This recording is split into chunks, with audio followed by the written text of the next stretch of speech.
All right, well, welcome back. Welcome back. We're back, kind of thing.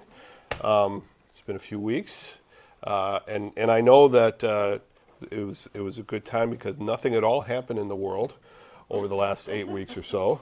Nothing that I noticed. But I know that the real reason why you all are here today is because you have missed knowing what happened on this date in history. And so, because I'm that kind of a guy, I'm actually just going to go back through every week that we missed. I'm going to take a few minutes to appreciate what happened on that date. Had I been here, we would have talked. No, I won't do that because I'm barely going to make it through August 4th. Speaking of which, it was on this date in 1642, that the Dutch minister Johannes Megapolensis arrived in the Dutch colony of New Netherlands, now known as New York. That would have been my next guess. Later New York, the first Protestant missionary to Indians in North America, 1642. It was on this date in 1693 that Dom Perignon invented champagne. Dom Perignon invented champagne, so drink to that this afternoon. And if you took U.S. history, you should know this one. It was on this date in 1735 that John Peter Zenger was acquitted of libel in a libel case in Boston. The Zenger trial, when people talk about the history of, the freedom of the press, that's a big one. In 1821, William C. Blair, the first Sunday school missionary to the United States, came to the U.S. He traveled in his first year 2,500 miles by horse, keep in mind, founded 61 Sunday schools and 6 adult Sunday schools. He did all that in his first year. And then, this is a great day in Ray family history here, this one. It was on this date in 1892 that Andrew Jackson Borden and his second wife, Abby Durfee Borden, were found dead from multiple hatchet wounds. The crime was laid on his daughter, Lizzie Borden, who was arrested, charged, and does anybody remember, guilty or not guilty? Acquitted. She was acquitted. She was acquitted. And for some reason, I don't know why, my mother has always had this weird fascination with Lizzie Borden. It was in Massachusetts, and my mother grew up in New Hampshire, so maybe it was, I don't know what, and we've just often thought maybe she's channeling her from a different, I don't know, something like that. But yeah, that took place on this date in 1892. And if you are really fascinated with this story, and if you are the ghoulish kind of a person, okay, the house where this took place in, where the bodies were found, is a bed and breakfast. So you can go. I'm not making that up. It is a bed and breakfast. Feel free to go visit. We'll want a full report. Then clanging. I wonder if they just run noises at night or something like that. It was in 1944 on this date that Anne Frank was arrested and later killed. We went to the Netherlands. We went to Amsterdam last year and did not see the Anne Frank house. I mean, we saw it. It's like, that's the Anne Frank house. But to get into it, you have to. It's an online sign-up thing, and it's like weeks out, kind of thing to go through it. In 1964, today is the date of the Gulf of Tonkin incident. The Gulf of Tonkin incident. That is largely the reason why the U.S. got so involved in the Vietnam War. That there was this ship that sort of attacked. They thought there was going to be another attack, so the Congress gave the president the power to respond in any way to take care of this problem in Vietnam. And the president did. Next thing you know, there's 500,000 American troops, and ultimately I think it's 58,000 people died. Today is Barack Obama's birthday. He is 63 years old today. Which is interesting because after having been president for 8 years, out of office for 4 years, he's still 15 years younger than one of the candidates that's running now. I have to say one of the candidates because it's. And finally, today is Lori Lightfoot's birthday. Former mayor of Chicago. She is 62 years old today, kind of thing. So the interesting thing about both of these guys is that, in U.S. politics, as we have all seen, that's still pretty young, so they can still be involved in some way. There was one, William Howard Taft, who was a president, left the presidency, and was appointed to the Supreme Court. So I'm still interested to see if that ever happens again. But that's it for today. So yeah, welcome back. It's good to be here today. And I did learn a few things from David's class over the past several weeks. One of them is that I can give a lot of homework. I'm like, hey, wait a minute, you can do that? I'm not going to ask how many of you actually did it. That's the next thing I'm not going to do. But I will, there is homework for this class, and the homework for this class is the same as the homework for every class that I have done. And I'll get to that in just a second. This always happens to me. I pick a book that I'm going to talk about, okay? And then I start thinking about it, and I think, this is going to take me 2 weeks, and I'm going to be done with it. And then I start getting into it, and I think to myself, I don't know if I'm going to make it through the first 5 verses today, kind of thing. So it's going to take a few weeks, a few months, I don't know, the rest of the school year. I don't know what it's going to be. But we are going to be talking about the book of Samuel. The book of Samuel. Why? Because I want to. That's pretty much what it comes down to. It just kind of, a lot of it is Debbie's fault. I just say, what do you think about this? And she says, yeah, that's a good idea. I say, okay. So we're going to do it. The book of Samuel. The book of Samuel in your Bible probably is called 1 Samuel and 2 Samuel. And why am I calling it the book of Samuel? Because when it was written, that's what it was. Okay, the book of Samuel is is divided up into 1 and 2 Samuel because in the Greek, it wouldn't fit on a single scroll. So when they translated it from the Hebrew to the Greek and put it on scrolls, they realized, hey, wait a minute, we need 2 scrolls. So we're going to have, this is the first part of the book of Samuel, and this is going to be the second part of the book of Samuel. I just say that so that people, if you look at the book and you say, well, 2 Samuel clearly has a different message than 1 Samuel. Well, no, it's the same book. Okay, I mean, you can have different emphases, different chapters and things like this, but it's all the same book kind of thing. So I'm going to constantly be referring to the book of Samuel or the BOS. That's my acronym for it. The book of Samuel as we go. Okay. Samuel is a very, very well-known book. I mean, there's all kinds of interesting stuff. Everybody knows something from the book of Samuel. We all know David and Goliath, right? Is there anybody that does not know the David and Goliath story? We all know David and Bathsheba. We all know that. We all know that David is a man after God's own heart, right? We've all heard that over and over and over and over again, okay? But how many of you know about Doeg? Okay, yeah, and all of David's wives. We're going to talk about some of those because those are kind of some interesting things. Samuel is a book of interesting people. Actually, it's a book of problematic men and amazing women. If you go through the book of Samuel, you suddenly realize there are some amazing women in the book of Samuel that we don't talk about enough. And we're going to talk about one of them enough. It's like every time there's a major problem, the world is about to come to an end, a woman shows up and fixes it. Draw your own conclusion there. Actually, I'll have to edit that part out because that wouldn't work, kind of thing. I mean, there's an army that shows up to destroy a city, and a wise woman comes out and says, "What are you doing here?" And the general says, "We want this guy." And she says, "Hold on." Be right back, and next thing you know, the guy's head comes flying over the thing. Look, we'll talk about it, but there are some amazing women stories of women in the book of Samuel.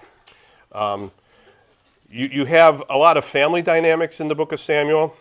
It's interesting that with the exception of Jonathan, we all know Jonathan, Saul's son, pretty much every child, every son in the book of Samuel is a nitwit or rotten or bad or something. You know, they're all like, it's like, can anybody have a good kid in this book? Okay. The only upright, like probably the only, you know, I mean, I shouldn't say the only, but truly the one guy who like deserves everything and gets nothing in the book of Samuel is Jonathan. If you start, when we get through this story, you'll start thinking about it. I mean, he should have been the king, and he ends up dying. He's the only one. There's a couple of other good. Elkanah's a good guy.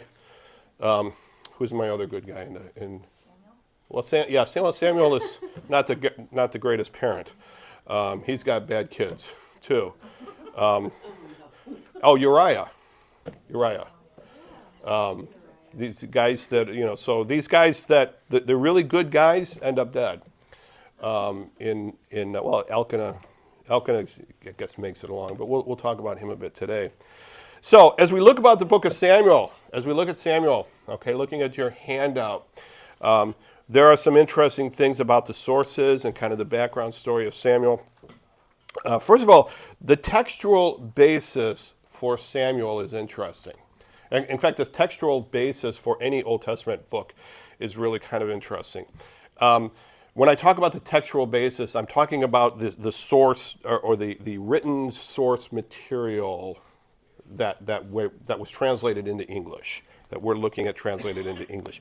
You have to be careful when you start talking about source material because you get into form criticism, and we won't waste our time with that. Okay, so basically with Samuel and with any of the Old Testament books, we have four basic sources, major sources. And I'm telling you this because especially if you have a study Bible and you look down at the bottom of your Bible, it'll say the MT says this, the LXX says this, the Syriac says this, kind of thing. And so just so we know the four major sources of the book of Samuel, or any Old Testament book for that matter. The first one is what's called the Masoretic text. Masoretic, the Masoretic text, usually referred to as the MT. Now the Masoretic text is a Hebrew translation or a Hebrew text of the Old Testament.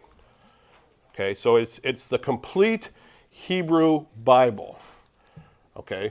So again, if you have any Jewish friends, it's not the Old Testament. Just okay, I don't even think they'd call it the Hebrew Bible.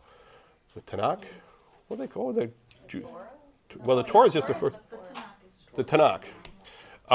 But it's the Hebrew text upon which most of the translations, and I said most twice, I know that.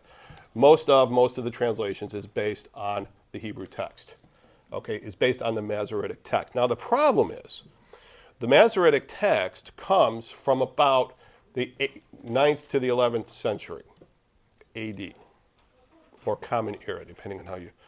Now if you think about it, you think, wait a minute, if you know your timelines, and I'm going to talk about timelines a little bit today.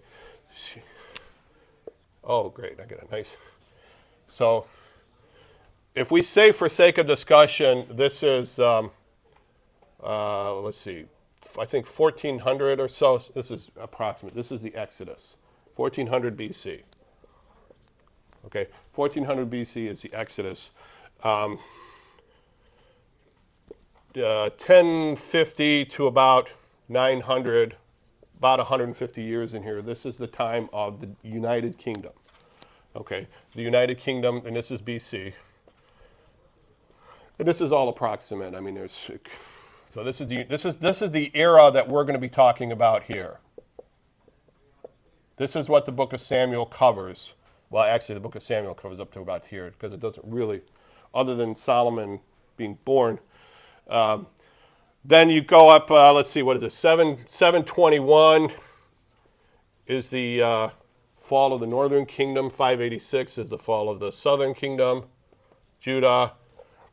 400, I believe, is the last prophet. Then we have the birth of Christ. Birth of Christ here. This is around 0, more like 3 BC. And then you go here, this is 1000 AD, which was a really interesting, I forgot the name of the book now, but I just read a book by Tom Holland, who's a historian, about what was going on in the world around 1000 AD. Because there was a real movement at that point thinking that this was it, that the Christ was coming back and it was all going to be over. About 1000 AD, okay? So there's birth of Christ, and you have like the first century. This is the whole New Testament church era here. And 476 BC, or I'm sorry, 476 AD is about the time, I think that's the year, when the New Testament canon was established. When we said these are the 27 books of the New Testament. You'll notice when I say the Masoretic text dates back to here. This is our Masoretic text. It's like, wait a minute, where did all these other? Because with the Old Testament, it's not like the New Testament. Like for the Gospels or for any of the epistles, there's like 1,000 different pieces of paper. There's papyrus number 37, there's papyrus M36, 3B, and all of these different, there's hundreds and hundreds and hundreds of different manuscripts. There aren't hundreds and hundreds of different manuscripts for that period. And one of the reasons is because the copying and the transmission of the Old Testament text was much more controlled than the New Testament text was. So when they put together the New Old Testament, and we'll talk about that in a minute, when they put together the Old Testament text, they said, this is the Word of God, this is the Scripture, and we need to be careful about it. So they were very careful in the transmission of it, and would destroy ones. And they would be very careful about how there's stories about how people watching people and all that kind of stuff. Okay. Whereas with the New Testament documents, they weren't thinking that. Okay. They just got a letter from Paul and they said, hey, let's make 7 copies of this and send it out right away. So whereas in the Old Testament they would make sure it was to copy an Old Testament, they would make sure it was a scribe who knew the languages and everything was very careful. With the New Testament, they just kind of said, hey, we need 7 volunteers, and Clyde who could, sure, sort of stuff. Okay, so that's one of the reasons why we have hundreds and hundreds of New Testament things and not quite so many Old Testament. Okay, but the Masoretic text is in Hebrew. Okay. So it's like, well, what did they use before that? What did the Jews use before that? Well, there's a couple of things. There's the Septuagint. Okay, so the Septuagint, which is, and I've got here, is usually, so the Masoretic text is the MT. The Septuagint is usually referred to or abbreviated as the LXX, okay, which in Latin is 70, because the 70 translators got in a room for 70 days or took 70 pieces of, I don't know, but there's a 70 in there. And it comes about, let's see, where am I? Right about here. This is the Septuagint. The Septuagint is the Greek translation of the Hebrew Bible. Okay? So as of this point, we know it existed in Hebrew because this is the Greek translation of it. So from here to here, like through the New Testament and in the New Testament stories, by and large, when they're talking about the Old Testament scriptures, when the New Testament writers are talking about the Old Testament scriptures, the Bible in their hand is the Septuagint. It's the Greek translation of the Hebrew Bible. Okay? And so there's a comparison, you compare between what does the Septuagint say versus what does the Masoretic text say. And they're pretty, generally speaking, it's close enough that it's not a huge amount of problems, except in certain areas that we'll get to. Okay, so the Septuagint is from the 2nd century BC. We also have what's called the Peshitta. How many of you have a copy of the Peshitta at home? Anyone? I do. The Peshitta. Pardon me? Naturally, of course, yeah. Which is the Syriac translation. Okay, and the Syriac translation, and this is part of the Eastern Church. Okay, the Syriac translation, yes. How do you spell Peshitta, or Syriac. Spell it again, please. Peshitta.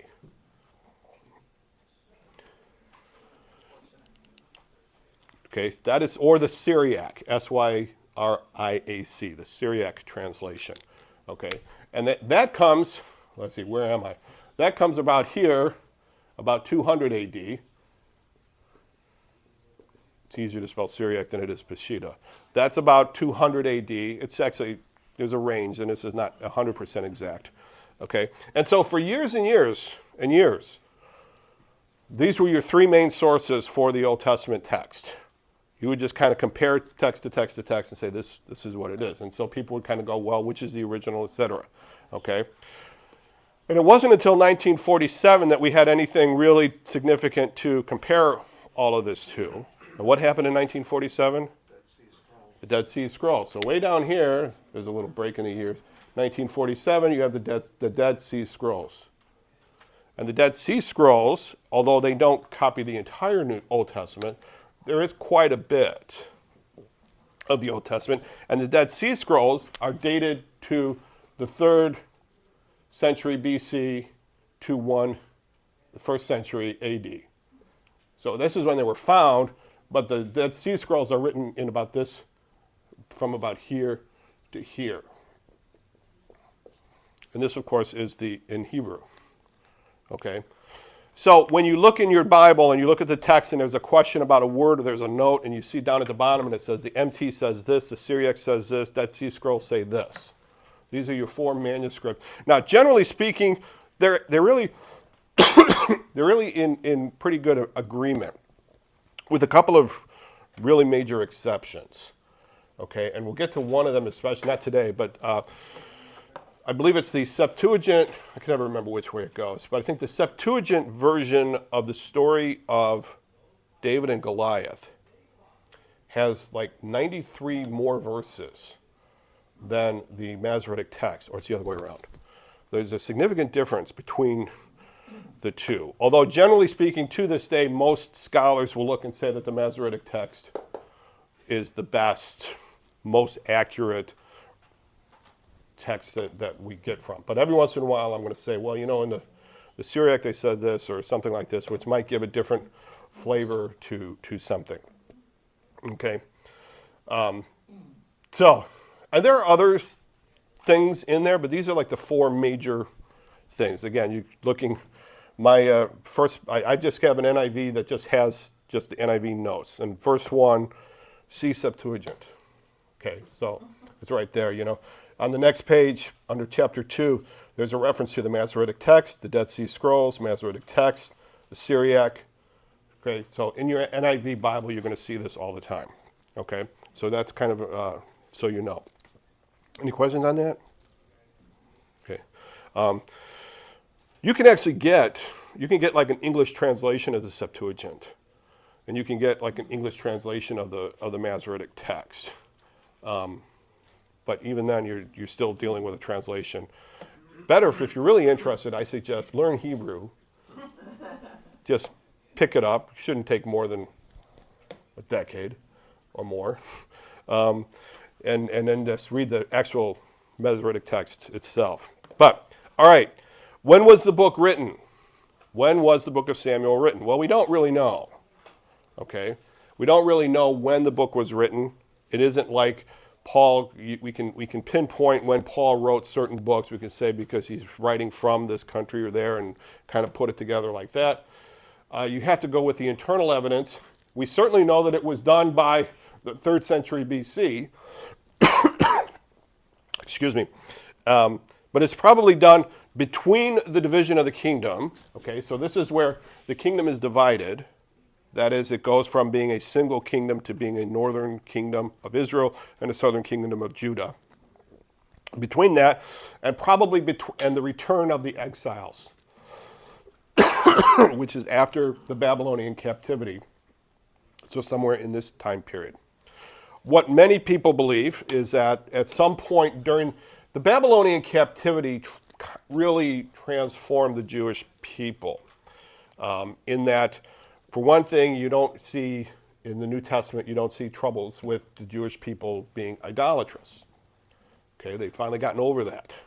Okay, at least not idolatrous in the way that they had been, worshiping Dagon or Baal or anything like that.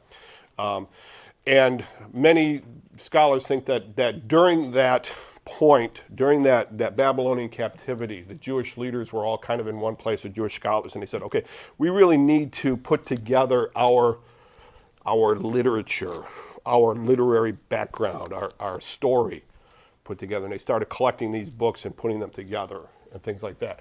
Okay, we know it happened after the division of the kingdom because there's a reference in Samuel to something happening during the kings of Judah. Okay, so again, it would be, that wouldn't have happened if it was written at the same time. So somebody after the fact, now it could have been that there were notes written and then somebody after the fact is putting it together. Editing could have been that way as well.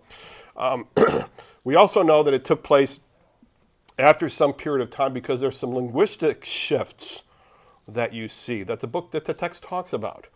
So for example, in chapter 8, I believe it is, when Saul is sent to go find his donkeys and they're wandering around Samuel's house, they mention, the author puts in there that, they used to call the prophet the seer, but now they don't call him, so where's the seer, to kind of explain why they're using this archaic language.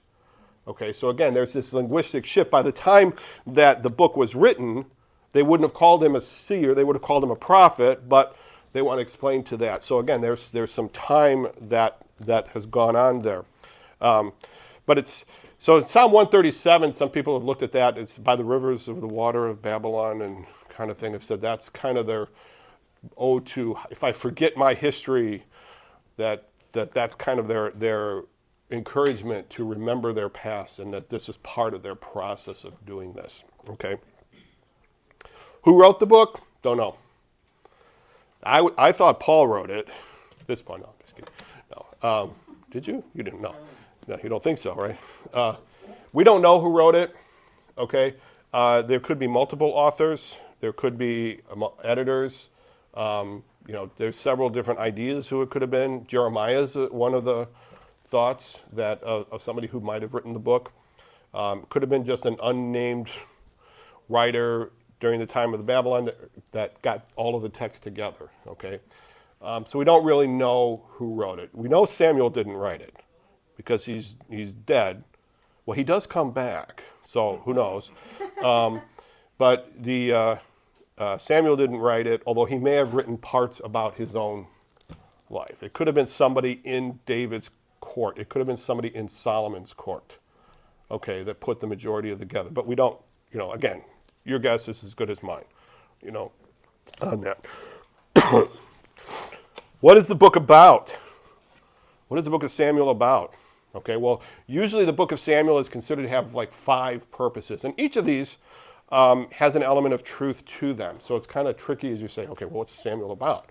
Okay, well, the obvious one, the first choice, is historical. Okay, it's a history book. Okay, and in our English Bible, we would call it a history book. Oh, it's one of the history books. Okay, the question is, what's it a history of? Okay, is it a history of Israel? Is it a history of David? Is it a history of how God works with his people? And I read one entire book about this topic. It was that it's a history of the development and use of power, which is a really fascinating book because there's some things in there where you go, wow, that is a power play. There's a couple of times in there where you just see somebody doing something and go, wow, that's, and not power in the sense of, my army's bigger than your army kind of thing, but power in just, you can force somebody to do something kind of stuff. And you'll see that and we'll talk a lot about that when we get to the question of David and Bathsheba. Okay, there's a whole power element there. So that it's a history of power. Before the book of Samuel starts, the Israelites are a decentralized, ragtag bunch of tribes. that they've just come out of the book of Judges. Excuse me, I haven't talked this long in a while, so that's. And by the end of the book of Samuel, it's a united kingdom, with a centralized kingdom with a bureaucracy. There's a piece in there where it kind of lists out this person is a secretary, this person is a treasurer, this person is a this. They kind of say we have centralized the government. Okay, so it's historical, and that's kind of like the default because it clearly tells a story. Okay, others look at this and say, well, it's literary art. It's just literary art. Okay, now people who go hard on this one usually use it to preclude the previous one. What I mean by that is it's not historical. None of this really happened. David and Goliath didn't really happen. It's just a story of God helping people. Okay, so your very progressive, mainline or mainstream church analysis would look at it like that. Oh, it's a great story. It's an inspiring story. Tells of how God could have worked, but it's for the most part it's just it's just kid stories kind of stuff. Okay, and there are some literary elements to it. It is a good story. It's such a good story that your homework is that you need to read it. Okay, so your homework is to just sit down and read 1st and 2nd Samuel. Now, when I say that, what I want you to do, I don't want you to, and this is one of the problems that we have, in my opinion, with a lot of Bible study these days. We think, okay, if I'm gonna read the Bible, okay, I'm gonna get the Bible, I'm gonna get a pen out, okay, I'm gonna get a piece of paper, and I'm gonna read until God shows me something. Okay, I don't want you to do that. Okay, I know it sounds heretical, but this is the die-heretic moment. I just want you to sit down and read and enjoy the story. Okay, start from 1 Samuel 1 and go to 2 Samuel 28, I think it goes to, and just kind of get the gist of what's going on. Just trying to understand who's who, who's what, who comes before who. Okay, just get the idea of the story. Get to know the people, get to know the characters, get to know the thing. Read it like you would read a novel, okay, where you just want to keep an eye on what's going on. That's all. Don't sit there and say, oh, God has got to be giving me a message out of this story about Shimei. Okay, maybe he will. I'm not saying God can't, don't get me wrong. But I'm saying I want you to get the whole flow of the story to kind of see what's going on. And then as we kind of go back through, you'll go, oh, yeah, I remember that. And then I'll say something, and you can say, wait a minute, in 2 Samuel 15, this happens. Well, yeah, you're not supposed to know that. See, so just that's your homework, okay? That's all. And try to do it all in one sitting, which is really hard to do. I don't know if you've ever noticed that. It is really hard to read like a long, it's okay, it's easy to read Jude in one sitting. I can do that, okay? But to sit down and read like Genesis or one of the 30, 40 chapter books, to read it all in one sitting is just hard. My suggestion, if you have one of those, the Bibles, I know the ESV has a version called the Reader's Version, where they've eliminated the chapters and verses. So you just see the paragraphs, which is there's still some translators analysis going on in there, because the chapters and verses, even the book divisions, again, 1st and 2nd Samuel, that's not inspired. Where it's divided is not inspired. Just somebody said, yeah, this is as far as we can go. This is where we're going to start 2nd Samuel kind of thing. All right, so just kind of get an idea of the story, okay? If you want to make notes, or I say don't just, if I'll forget this guy, that's okay. That's okay, just move on and just get to know the story, okay? And then once you've done that, do it again. And just, every once in a while, read it again. And you should do that with any book that you're studying. I want to study Ephesians. Okay, sit down and read Ephesians through. Just not with a pen, not with this desire that, oh, God is going to change my life based on something I read today. He might, but just say, I just want to get to know what the text says, okay? All right. So literary art, it's an apology. An apology or a defense. When I talk about a defense, an apology, I'm talking like apologetics. It's a defense, okay? It's a defense. What would it be a defense of? Well, it could be a defense of a couple of things. It could be a defense of the kingdom itself, as opposed to the good old days when we didn't have a king.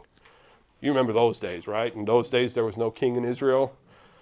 Every man did what was right in his own eyes. The interesting thing about that particular passage is that statement in and of itself is the defense of the kingdom. That's the point of that statement. Okay? In those days, there was no king in Israel. Every man did that which was right in his own eyes, which suggests, had there been a king in Israel, none of this would have happened. Okay? So it's a defense of the kingdom. But more importantly, it's a defense of the Davidic kingdom. Because there's a kingdom shift going on in the book of Samuel. Okay, I don't know if anybody's noticed, but apparently, I was kind of, watching the headlines or something like that. Apparently, there was a big shift in the political universe. That we're going to have one king, and now that king is gone, and there's another king, kind of, right? And part of the discussion is, well, wait a minute, how many of the old candidates, people are going to support the new candidate? And there are people that really like the old candidate. I should say previous candidate, because old candidate, that wouldn't work in this context. The previous candidate really liked him and may never warm to the new candidate. Okay? There were people that really liked Saul as the king.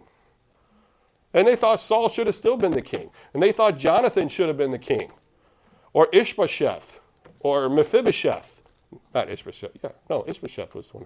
Or Mephibosheth. Or one of Saul's, and there were plenty of them. Okay? At one point, they managed to round up 7 of them and kill them near the end of the book. Okay, some people think they should have been the king. That's the royal family. Okay, one of the books I just read this summer was a book about the Ottoman Empire, which is really fascinating about the Ottoman Empire, and we'll talk a little bit about that later on. But the Ottoman Empire ruled like the Holy Land and Turkey and that area for about 500 years. Okay. And then it ended in 1922 for a number of reasons. But the Sultan's family is still around. Okay, there's still dozens of them, descendants of the Sultan of the Ottoman Empire. They're still around. There's one guy that is the head of the family. After I got done, I looked it all up. Are these guys still around? Sure enough, there they are. And but be that as it may. So it's an apology, it's a defense. It's showing that no, David's kingdom is the right one. And there's a couple of statements and things in there where, and this is one of the power moves, where David just lays it out to Michal, in a fairly vicious conversation. I mean, we talk about David being a nice guy. David had a mean side to him, okay? There's at one point where David just tells Michal, says, hey, don't forget, God made me the king, not your dad. It's like, which is what every wife wants to hear, kind of thing. That God liked me better than he liked your dad, kind of stuff. Okay, so there were people that really, really liked Saul. So this book perhaps is a defense of the Davidic kingdom. There's elements of theology. There's elements of theology, the theology of covenant, how God is meeting his part of the covenant of the land, divine presence, obedience. Okay? Anybody heard a sermon, to obey is better than sacrifice, and hearken than the fat of lambs? That comes from Samuel. Okay, so there's questions of theology. And then, of course, it's scripture. This is part of the Jewish scripture. It would be part of the Islamic scripture. It's part of our scripture. And so for that reason, we know that it is profitable for doctrine, reproof, correction, instruction, and righteousness in some way that we'll get to. But from an interpretive standpoint, overall, we have to remember that this is a narrative text. It is a narrative text. It tells a story. It narrates a story. There's a narrative. This person went here, this person went here, this person went there. Kind of this happened and that happened, things like that, okay? And it leads me to one of my favorite things to say, and that is that narratives are not normative, okay? This is kind of what Pastor Jarrett was talking about, where he said there are time-bound principles. It drives me nuts, which is a short trip, I know. But it drives me nuts to be in a sermon where somebody takes a narrative text and uses each of the points of the narrative as if that's some direction that I need to do. Oh, well, Saul did this, you do that, your life will be great. Saul's life was great, your life will be great. Okay? Didn't happen very often with Saul, but okay? So narratives are not normative. Okay? There are principles and there are concepts, and you can look at the life of David and you look at the power influence of David and you can say, David did this and it worked out and that's a great idea to do. Okay? And it may be, and you can learn some great lessons that way, but you can also learn some great lessons from the life of Abraham Lincoln. And they're the same in terms of authority. Okay? And again, this is one of those where if you see Debbie doing this, it's because I'm groaning, not that it's ever happened here, but because I'm groaning because the speaker is up there going on and on. Oh, Dave, this person did this, you ought to do that too. Okay? No. I mean, when Paul says, follow me because I follow Christ, okay, I get it. He says, well, Jesus did this, okay, but still there's some time-bound elements, and certainly in the Old Testament, we're dealing with narrative. So basically it comes down to the fact that, like, if you're going into a fight, don't go to the river and pick up 5 stones because that's what David did. Okay? So I should have brought, I know, Pastor Jared talked about, picking up stones in one of his sermons the other week. And how many of you have been somewhere where you picked up a stone and brought it home? Anyone? Yeah, I'm thinking, yeah, I've got, he's like, don't pick up a stone from the Jordan River. And I'm thinking, I've got a stone from the Jordan River. I'm going to edit that part. From the riverbed where David. Yes, we do. We've been to the point where David and Goliath fought. To bring some for our kids to say, here, choose your stone. All right, so reviewing our Old Testament history, just to kind of get it. And again, this is just big picture, very big picture. We have the creation in Genesis 1, creation, and then the Lord blesses, there's the flood, Noah restarts. Then in Genesis chapter 12, God chooses Abraham. Okay, Abraham, Isaac, Jacob, Joseph. Joseph, they go down to Egypt. They're in Egypt for 400 years, become slaves. Of course, everybody was a slave by that point in Egypt, but Moses goes down, is sent down to Israel, goes down to Egypt, let my people go. And the people of Israel are brought out and given, actually I should have started with Abraham. Abraham is shown the land of Israel and what we call Palestine, the Levant, that area, and said, this will all be yours. Okay, and you'll have the sands of the sea and all of that. Your offspring will be like the sands of the sea, et cetera, et cetera. And so then Moses goes down and brings the people out of Egypt into the promised land. Okay, and for the past several weeks, we've had a series of sermons from Pastor Jared talking about the conquest of the land where the Israelites are going into. They cross the Jordan River. They go in and they take over Ai, Jericho, all the different countries, all the different lands. And by the end of Joshua, they pretty much have functional control of the land. Okay, they did not get rid of all of the people they never did. Okay, they never got rid of all of the people out of Israel. Okay, to their detriment. It's been a problem ever since.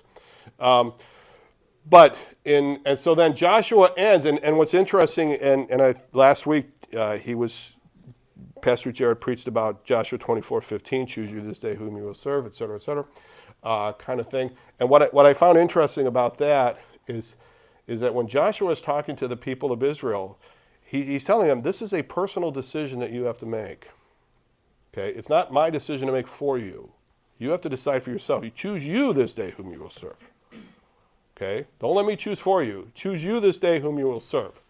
Okay, and there's a great moment. There's a great time period where, oh yes, we're gonna follow God. We're gonna, you guys remember the sermon, right? We're gonna follow God. We're gonna do what God tells us to do. We're gonna be His people. Absolutely, Joshua. We are there with you.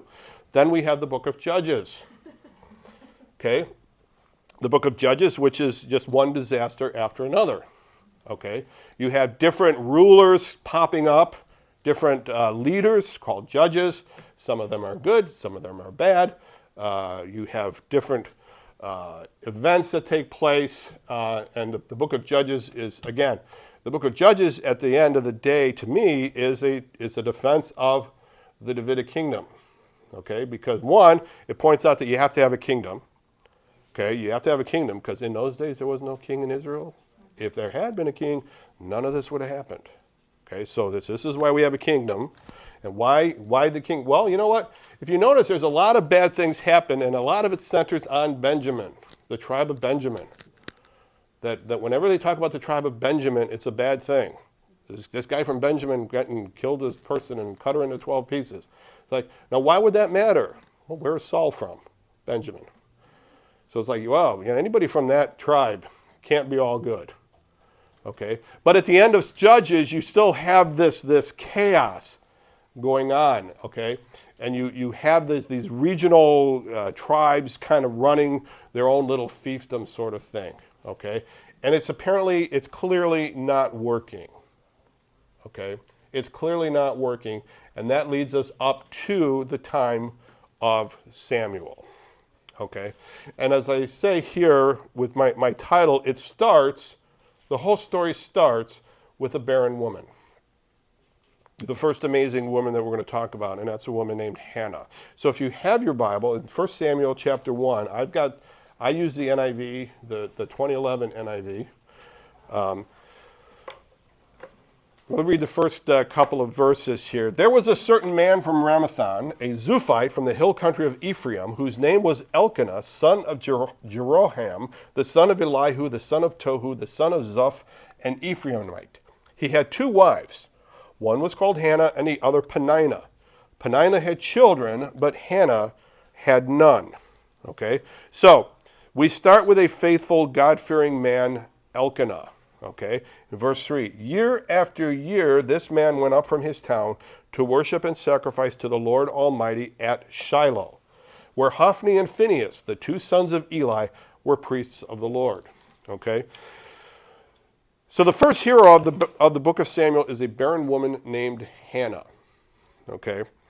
The family travels yearly to Shiloh. Now Shiloh is a town in central Israel that has become the religious center at this date. I can't remember because I honest confess I missed a Sunday. In Joshua 18:1, it talks about how they moved the tabernacle to Shiloh. And that becomes kind of the religious center of Israel for the time. And this is where Eli is the high priest, and his sons Hophni and Phinehas are also priests at that point. Okay? Now, every year, Elkanah takes his family, packs them up, and goes. Now, this is, I'm not exactly sure how far, 20 or 30 miles as far as, but when you've got 2 wives, you guys know how hard it is just to get to the other side of the city with 1 wife, right? But if you have 2 wives, multiple kids, can you imagine the bags? I'm just saying, okay? But he gets on, every year, Elkanah brings his family up, does his religious duty. He's a faithful, honorable man, okay? The family travels yearly to Shiloh. And Elkanah's other wife, Peninnah, has multiple children, which causes friction, okay? So you've got, Hannah has no children. Elkanah has 2 wives. Now, it could be Elkanah has 2 wives because of the fact that Hannah doesn't have children. Okay, now this is speculation. We don't know. It could just be he wanted 2 wives, okay? This is where you insert the I can't afford 1 wife joke, why 2 kind of thing. But Elkanah has... it could be. I mean, they did that all through Genesis with Rachel and Leah, Sarah and Hagar, all those kind of examples where if the one wife couldn't have a child, they would get a second wife because you had to have children for the family to just continue on. Somebody's got to inherit all of this, right? So you would have to have children. Also, another thing is that for a woman in this society, for you to have any chance of long-term security, you had to have a son, or 2, or 3, or 4, okay? Because if you didn't have a son, you were out of luck once your husband died, Okay, you became an outcast. Perhaps you could go back to your family's house, but depending on how old you were, that may or may not have been an option. Okay, but in order to have any sort of security, because it was a very patriarchal, very male-dominated society, you would have to have a son. Okay, so if you didn't have a son, your long-term security was next to none. Okay, so he goes down, let's see. Whenever the day came for Elkanah to sacrifice, he would give portions of meat to his wife Peninnah and to all her sons and daughters. But to Hannah he gave a double portion because he loved her and the Lord had closed her womb. Okay? Now this is one of the first problematic things that we just need to accept here about this story, and that sometimes the Lord causes things to happen for a particular reason, causes what we would say bad things to happen. Okay, but why couldn't Hannah have children? Because the Lord had closed her womb. Said no, not going to happen. Okay, so these things happen sometimes, not always. Now again, this is a narrative. Okay, that doesn't mean that every time somebody can't have a child, well, Hannah, the Lord closed the womb. Clearly, the Lord has closed your womb for some reason or another. Okay, that there's some specific reason. Okay. But what's interesting here is this verse. But to Hannah he gave a double portion because he loved her. Okay. Now here's the thing. Where he says he gave her a double portion, the literal Hebrew of that, the literal Hebrew statement is that, and I think I've got it here, gave a double portion literally means a portion of one piece of nostril. This is the only time this phrase is used in the whole Hebrew Bible. Okay? And the Bergen, who's one of the commentators that I read, called it that the gave a double portion is a charitable translation of it. They really don't know what it means. Okay? They really don't know what it means. But he pointed out that the phrase, and if you think down, she can't eat because of this. She's so upset. Okay, so it's like, well, you got a woman who can't eat and you're giving her twice as much food. Okay, now I get it that would be a typical male thing to do. Your wife won't eat, so you give her more food. That makes sense. From a man's point of view, it makes perfect sense. Okay, but again, it's like, is that really what happened? Okay, whereas here he said it could be translated. It could be translated that he gave her only one portion, for although Elkanah loved her, God had closed her womb. Okay? So there's no question that Elkanah loves Hannah. Okay? And there's no question that Hannah is aware of the fact that she doesn't have children. In fact, it's causing her this grief. Okay? Because the Lord had closed Hannah's womb, her rival kept provoking her in order to irritate her. Okay, so Peninnah, I mean, this is like the Real Housewives of Shiloh right here, okay? She's like, oh, hey, I got more kids than you do. Oh, I've got 6 kids with me. How many do you have? Oh, none. I'm saying, whatever she was doing, maybe it was one of those where Peninnah is just like, I think I'm going to go complain about having all of my children to Hannah, who desperately wants children. Okay, and again, nowadays we know, if you know somebody who is trying to have children, that's not a good person to go complain about your kids' diaper habits, right? That's just bad form, right? Whereas Peninnah is like, hey, I think I'm going to point this out, okay? So this went on year after year. Whenever Hannah went up to the house of the Lord, her rival provoked her till she wept and would not eat that supposed double portion of food. Okay? Now maybe it is a double portion. Okay? But whatever. So Hannah is clearly desirous. Because again, without children, Hannah's security is only as good as the health of her husband. Once he dies, she's out of luck. Okay? She's getting nothing. Okay? Her husband Elkanah would say to her, Hannah, why are you weeping? Why don't you eat? Why are you downhearted? Don't I mean more to you than 10 sons? Honestly, guys, have you ever used this on your wife? I have. Every once in a while, she said, "Don't I mean more to you than 10 sons?" And the answer is always the same, but we won't mention what it is. But the fact is, you think about it, it sounds like he's trying to be empathetic. Again, it's just men, right? Am I right? Men, right, ladies? Men, right? They don't know what's going on here. He's like, "Don't I mean more than you to 10 sons?" No, you don't, because when you're dead, I'm out of luck. Okay? So she just, that's her role. In this society, that was the role of the wife, was to have children. Okay, now I know this is a different time. Okay, it's a much different time than it is today. That was the role to have children. It says, in her deep anguish, once when they had finished eating and drinking in Shiloh, Hannah stood up. Now Eli the priest was sitting on his chair. Okay, now Eli the priest, first thing, okay, he's sitting on a chair. This is kind of unusual. Chairs aren't mentioned a lot in the Bible. Did you know that? Not a lot of chairs talked about. Usually, remember they reclined at the table when they did the Last Supper? Okay, they're sitting on the ground. They don't talk about chairs. Usually when you hear about a chair, it's a throne.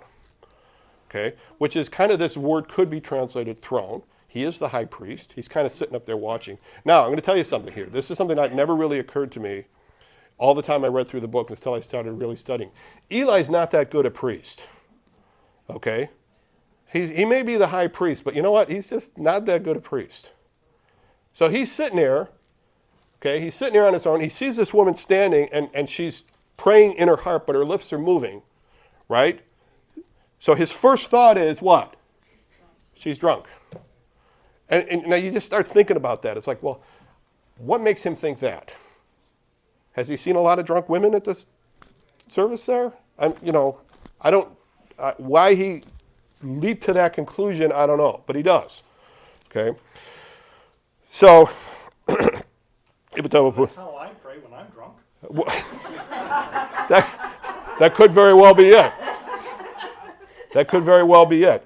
So, he says, in her deep anguish, Hannah prayed to the Lord, weeping bitterly.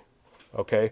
And this weeping bitterly, this is the same phrase that Job uses in Job chapter 7 in one of his responses to one of his friends. They say, just give up your, admit you're a sinner.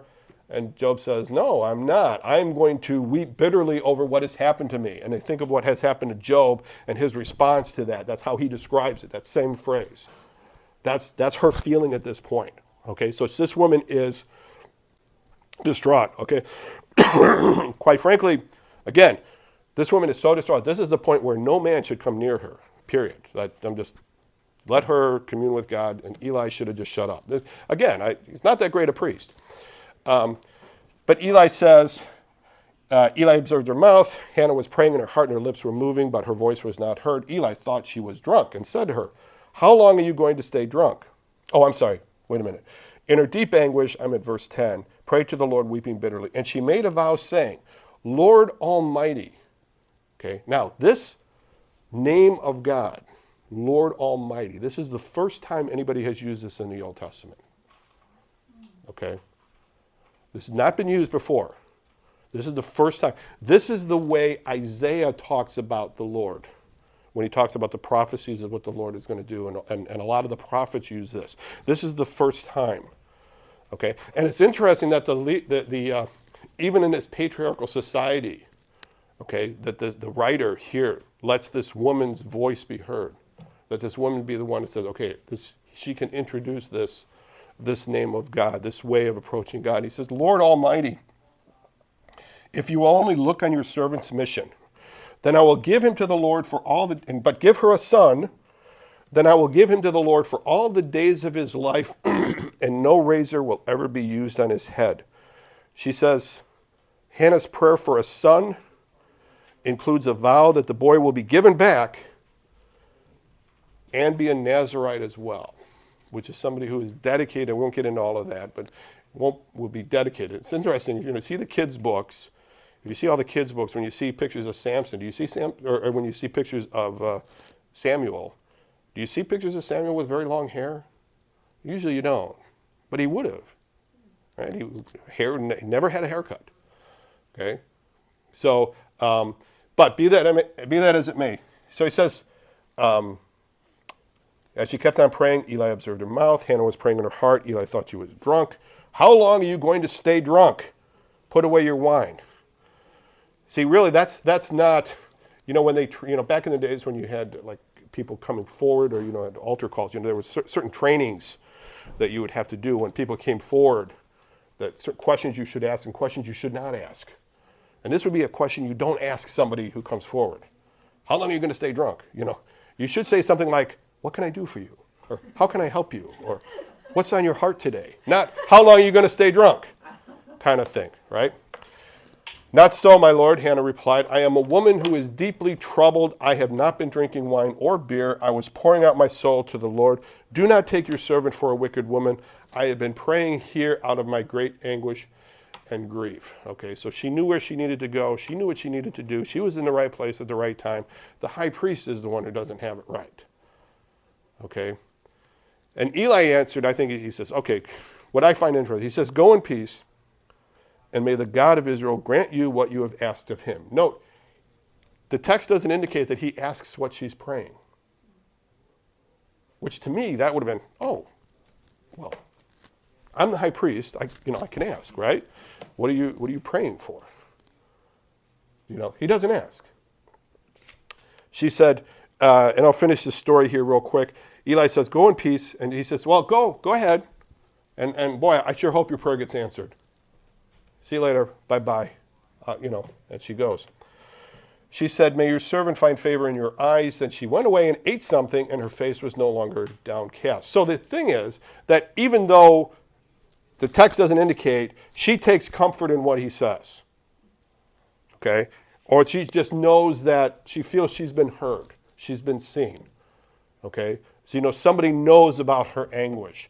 And maybe she thinks, maybe Eli is going to pray for, oh, you remember that woman, whatever her thing was? God bless her. Give her what she wants. Maybe that's what she's hoping.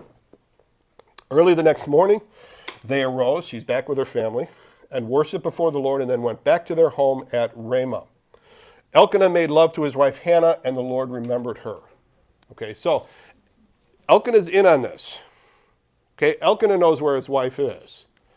All right, and I firmly believe that he's part of this, and this is one of the cool things about Elkanah. I mean, again, he's a little dense. All right, as far as am I not worth 10 sons to you? He seems to not be able to stop the friction between the two wives, although I cannot imagine. I mean, who here has daughters, more than one daughter? Anyone have more than one? Anyone have more than one daughter? Okay, do you have fun keeping friction between the two daughters? They live in different houses. Okay. Well, that's one way to do it. Okay, but but he comes home and he says, okay, I'm on board with this because let me finish this. Early the next morning they arose. Hannah and the Lord remembered her. So in the course of time, Hannah became pregnant and gave birth to a son. She named him Samuel because I asked the Lord for him. Now, next week we'll continue on talking about how she gave him back. But remember, this is Elkanah's son as well. Okay? Hannah, we talk about Hannah giving up her son. It's Elkanah's son as well. It's the eldest son of his favorite wife.